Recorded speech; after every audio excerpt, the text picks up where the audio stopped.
Halo, selamat sore. Assalamualaikum warahmatullahi wabarakatuh. Apa Waalaikumsalam. kabar semua teman-teman? Apa kabar Buli? Sehat semua? Semoga sore ini kita berada dalam kondisi sehat walafiat. Ya, sore ini kita akan menginformasikan terkait tugas dari Bulis nih untuk mata kuliah PTO. Ya, pada kesempatan kali ini kelompok kita akan mengambil judul. Perkenalkan dulu dengan saya Agus Susanto. Dan ada teman saya yaitu Ari. Silakan Ari. Ya, perkenalkan, nama saya Ari Syahrul Ramadan. Ya. Lalu ada teman saya juga yang bernama Herlan. Silakan Mas Herlan. Ya, nama saya Muhammad Herlan Juliansyah. Ya, ada juga teman kami yaitu Aris Rusmana. Ya, perkenalkan nama saya Aris Rusmana. Dan yang terakhir adalah Risman Hakim. Halo, selamat sore. Saya Risman Hakim. Baiklah, pada kesempatan kali ini kita akan memberikan informasi terkait tugas dari PTO yang diberikan oleh Bulis dengan mengambil judul yaitu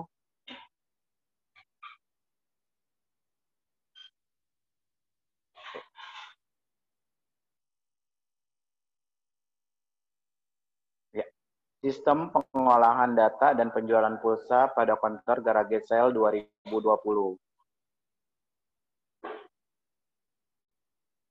Oke. Pada saat pengambilan keputusan untuk menentukan jadwal tersebut, Bulis, kami ada beberapa pertimbangan. Salah satunya adalah visi dan misi dari Garage Sale. Sebelumnya kami informasikan kenapa kami mengambil judul tersebut. Visinya adalah bergerak bersama mencapai satu tujuan baru demi kesuksesan bersama. Sementara misi dari Garage Sale itu sendiri adalah menjadikan usaha bisnis divisi konter handphone yang berbasis konvensional menjadi lebih kepada profesional. Nah, dalam pembuatan sebuah proposal atau tugas seperti ini biasanya ada yang melatar belakangi. Nah, latar belakang ini adalah pertama kita terkait dengan perkembangan teknologi informasi di Indonesia ya, yang saat ini memang sangat cepat banget dampaknya terhadap pengusaha kecil. Jadi mereka tidak menggunakan teknologi proses, sehingga kinerjanya atau tuntutan ke depannya akan lebih memberikan teknologi yang memberikan layanan informasi tersebut. Seperti kita tahu, pada saat ini penjualan pulsa juga sudah sangat menjamur seiring berkembangnya kehidupan masyarakat yang memanfaatkan telepon genggam sebagai komunikasi. Nah, dalam pembuatan laporan ini, kami mengambil objek penelitiannya itu di salah satu konter, yaitu konter Garage Sale di daerah Cijeruk, Bogor, di Kecamatan Megamendung di Kabupaten Bogor. Nah, para penjual pulsa sebagian besar masih mencatat transaksi dan pengolahan data secara manual. Itu juga yang menjadi latar belakang kami mengambil judul tersebut. Oleh karena itu, kami perlukan adanya sebuah sistem pengolahan data penjualan pulsa yang diharapkan untuk mengurangi kesalahan dalam hal pencatatan dan juga kesulitan pada saat nanti ke depannya supaya lebih baik lagi. Silakan Ari untuk selanjutnya. Ya, terima kasih Om Agus untuk penjelasannya. Ya, di sini saya akan menjelaskan rumusan masalah yang ada pada Garage Sale. 1. Bagaimana merancang dan mengimplementasikan sistem mengolah data penjualan pulsa agar lebih cepat pada Garage Sale. Kedua, bagaimana dapat mengolah data-data seperti data transaksi, data master, data pengeluaran pada counter Garage Sale. Kemudian di sini ada batasan masalah yang terkendala pada Garage Sale. 1. Sistem hanya digunakan oleh karyawan atau petugas sebagai admin. Dan yang kedua, sistem ini hanya digunakan untuk transaksi pengisian pulsa elektrik. Nah, di samping itu juga kita ada analisis kelemahan sistem. Yang pertama, segi kehandalan proses transaksi penjualan yang dilakukan oleh bagian kasir atau operator kurang handal. Yang kedua, segi teknologi. Teknologi yang digunakan dalam melakukan transaksi penjualan masih menggunakan kalkulator. dan segi dokumen dalam memberikan pelayanan terhadap konsumen. Penjualan kasir menggunakan data yang manual.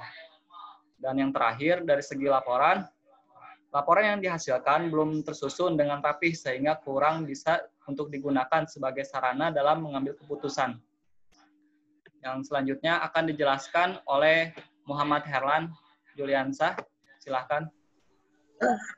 Terima kasih Ari. Selanjutnya kita di sini akan menjelaskan tentang analisa biaya dan manfaat yang diantaranya terkait pertama itu perangkat keras atau hardware. Perangkat keras spesifikasi perangkat keras yang dibutuhkan untuk sistem yang kita buat ini antara lain di sini ada 1 unit komputer dengan spesifikasi. Yang pertama itu poin A itu ada prosesor Intel LGA 775 sel 4030 box dengan harga nilai Rp350.000. Terus di poin B ada motherboard merek Globalstar tipe IG31 M7 PSL D2 dengan harga senilai Rp419.000.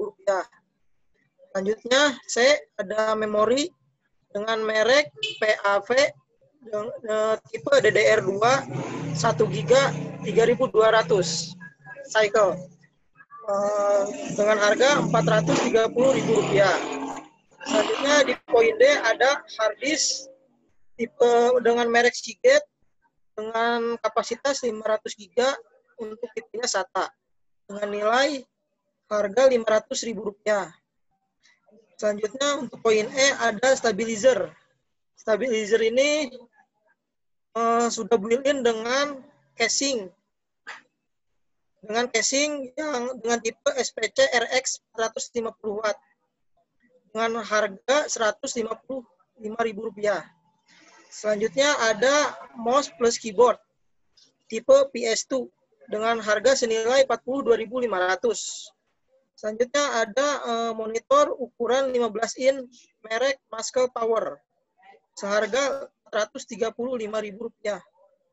Selanjutnya ada printer HP tipe DeskJet D2566 dengan harga senilai Rp420.000.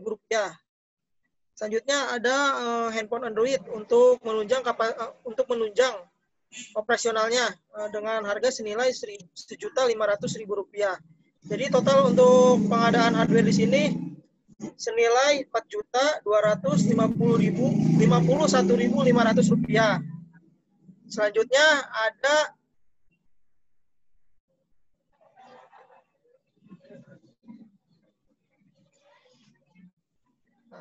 ada untuk perangkat lunak atau software perangkat lunaknya di sini kita memakai Microsoft Windows 7 profesional dengan harga senilai Rp449.000. Untuk total harganya sendiri seharga senilai Rp449.000. Selanjutnya untuk rincian biaya dan manfaat sistem yang akan kita bangun. Di antaranya untuk biaya-biaya poin 1 ada biaya pembelian perangkat keras senilai Rp3.436.500. Untuk poin 2 ada biaya pembelian perangkat lunak seharga Rp449.000. Poin 4 ada biaya pembelian program aplikasi senilai Rp1 juta. Nah, untuk selanjutnya ada total biaya yang kita keluarkan senilai Rp4.885.500. Selanjutnya ada biaya operasi dan perawatan. Untuk di tahun pertama, untuk di tahun 0 atau pasca development tidak mengeluarkan biaya untuk operasional. Untuk di tahun pertama, biaya operasional dan perawatan hanya ada di biaya listrik dengan senilai Rp324.000. Untuk di tahun kedua, senilai Rp348.000. Selanjutnya, untuk total biaya perawatan sendiri, di tahun pertama Rp324.000 dan tahun kedua Rp348.000. Jadi total biaya manfaat yang akan kita dapatkan di antara lain ada manfaat yang berwujud. Di tahun pertama mendapatkan Rp240.000. Di tahun kedua Rp270.000. Untuk mengurangi kesalahan proses, di tahun pertama akan menambah nilai Rp150.000. Di tahun kedua Rp150.000. Jadi total manfaat yang berwujud di tahun pertama itu ada senilai Rp390.000 dan di tahun kedua Rp420.000. Poin 2, manfaat tak berwujud. Poin A, peningkatan pelayanan kepada konsumen. Di tahun pertama senilai Rp350.000. Di tahun kedua ada senilai Rp400.000. Untuk poin B, peningkatan kinerja personil. Di tahun pertama akan mendapatkan nilai Rp550.000 dan di tahun kedua senilai Rp750.000. Jadi total manfaat yang tak berwujud di tahun pertama itu bertotal jadi Rp900.000 dan di tahun kedua Rp1.150.000. Dan total manfaat lainnya setelah diakumulasikan senilai Rp1.290.000 di tahun pertama dan di tahun kedua senilai Rp1.570.000. Jadi total selanjutnya ada total selisih manfaat dan biaya. Untuk di tahun 0 itu ada nilai sekitar Rp4.885.000. Di tahun pertama ada nilai Rp1.950.000. Di tahun kedua Rp910.000. Itu biaya rancangan sistem yang akan kita buat. Untuk tahapan selanjutnya akan dijelaskan oleh Rizwan Hakim.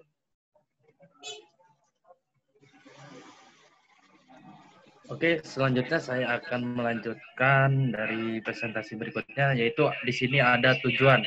Nah, tujuan dalam presentasi ini itu pengembangan pengelolaan data di GarageSale itu satu, merancang sistem ya.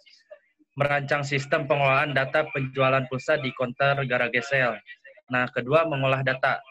Mengolah data ini untuk merancang dan mengolah data dengan bahasa pemrograman PHP, terus juga menggunakan framework coordinator sama software berbasis open source, misalkan kayak HTML dan lain sebagainya.